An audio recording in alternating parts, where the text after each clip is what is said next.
السلام علیکم۔ ٹیل اویو، اسرائیل اور حماس کے درمیان جنگ کا آج 8واں دن ہے۔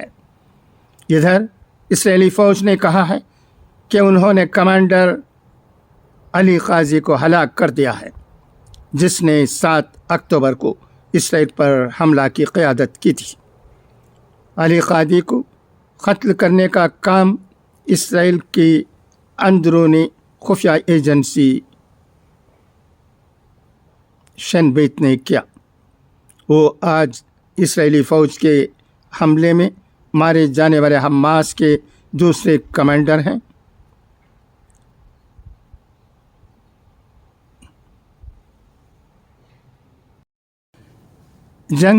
جنگ ہوتی ہے، اس میں کسی کو فائدہ نہیں ہوتا ہے، کیا جیت کیا ہار۔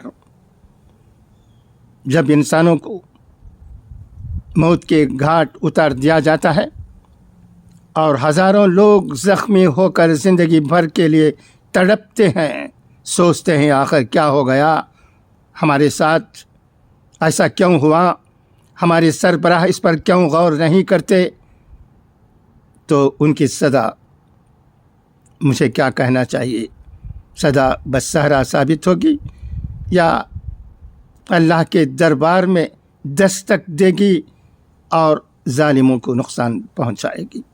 آپ سوچ سکتے ہیں، افسوس کی بات ہے۔ اس لیے ہندوستان کے جمعیت العلماء کے صدر مولانا محمود مدنی صاحب نے صاف الفاظ میں کہا ہے کہ اس جنگ کو روکنا چاہیے۔ اب دیکھتے ہیں یہ جنگ کب تک چلے گی اور کب تک انسانوں کو نقصان پہنچاتی رہے گی، مارتی رہے گی، زخمی کرتے رہے گی۔ اگر کوئی اس جنگ سے خوش ہوتا ہے تو انسان ہی نہیں ہو سکتا۔ جنگ، جیسا کہ میں نے کہا، جنگ ہوتی ہے، اس میں کسی کو فائدہ نہیں پہنچتا، کوئی جیتتا نہیں، کوئی ہارتا نہیں ہے، یہی سچائی ہے۔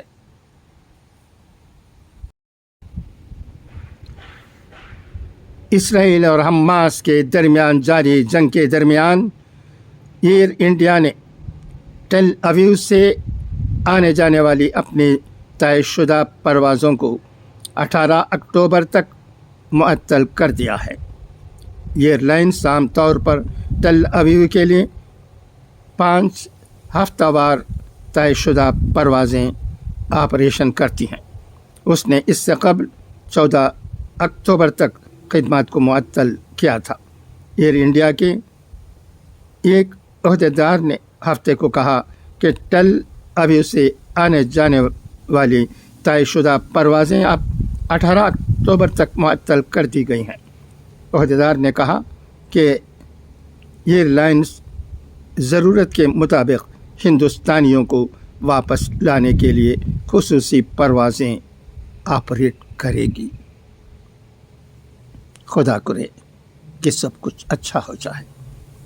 ہندوستان کے طلباء و طالبات بھی اسرائیل میں ہیں، چند لوگ کام کرنے کے لیے بھی گئے ہوں گے، اکثر لوگ پڑھنے کے لیے گئے ہیں، ایسا ہی لگتا ہے۔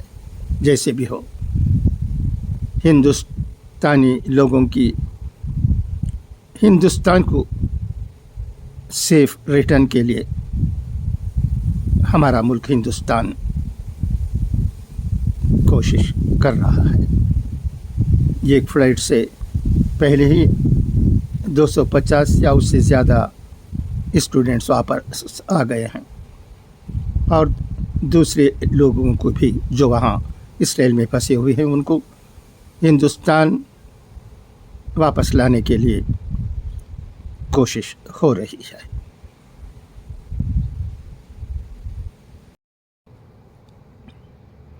احمد آباد، ہندوستان نے ICC کرکٹ ورلڈ کپ 2023 کے 12ویں میچ میں پاکستان کو 7 وکٹ سے ہرا دیا۔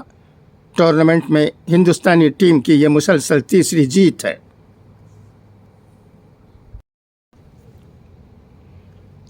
ریاض، سعودی عرب نے اسرائیل کے ساتھ سفارتی تعلقات کی بحالی کے لیے جاری بات چیت کو معطل کر دیا ہے۔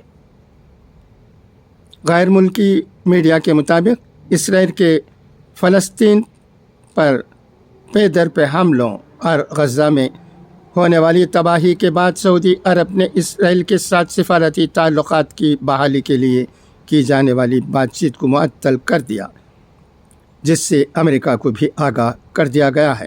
اس سلسلے میں خبر رساں ادارے رائٹرز اور علوم نے ذرائع کا حوالہ دیتے ہوئے کہا کہ سعودی عرب بات چیت کا خاتمہ نہیں کر رہا ہے، البتہ فلسطین میں جاری لڑائی کے رکنے تک بات چیت کو روکا گیا ہے۔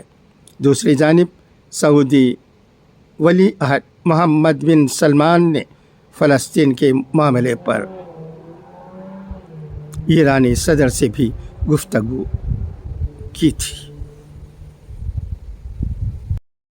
اب آئیے حضرت علی رضی اللہ تعالیٰ عنہ کے اقوال زرین سنیں۔